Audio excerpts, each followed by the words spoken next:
Hi friends, നമുക്കിത് വായിച്ചു നോക്കിയാലോ. അലറി വിളിക്കുന്ന അലയാഴികൾക്കിടയിലൂടെ പോലും ദൈവം മോശയ്ക്കും അനുയായികൾക്കും വഴി തുറന്നു കൊടുത്തു. വാസയോഗ്യമായ നഗരത്തിൽ എത്തുവോളം അവരെ അവിടുന്ന് നേർവഴിക്ക് നയിച്ചു. സങ്കീർത്തന പുസ്തകത്തിന് വായനയാണ്.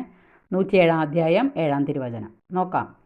10 കൽപ്പനകൾ എന്ന ഇംഗ്ലീഷ് സിനിമയിൽ മോശയും ജനവും ആർത്തിരമ്പുന്ന കടലിന് ശത്രു സൈന്യത്തിനും ഇടയിൽപ്പെട്ട സമയം ജനക്കൂട്ടത്തിൽ ഒരുവൻ ചോദിച്ചു, നീ ഞങ്ങളെ കടലിൻ്റെ നടുവിലേക്കാണോ നയിക്കുന്നത് എന്ന്. അതിന് മോശ നൽകിയ മറുപടി, അല്ല, കർത്താവിൻ്റെ കരങ്ങളിലേക്ക് എന്നാണ്. ഏത് ചെങ്കടലിന് മുമ്പിലും കർത്താവിൻ്റെ ശക്തമായ കരങ്ങൾ തനിക്ക് യോജിച്ച വഴി ഒരുക്കുമെന്ന ഉത്തമ ബോധ്യം മോശയ്ക്ക് ഉണ്ടായിരുന്നു. അതുകൊണ്ടാണ് അങ്ങനെ പറയാൻ കാരണം. വിളിച്ചാൽ വിളിപ്പുറത്താണ് ദൈവം.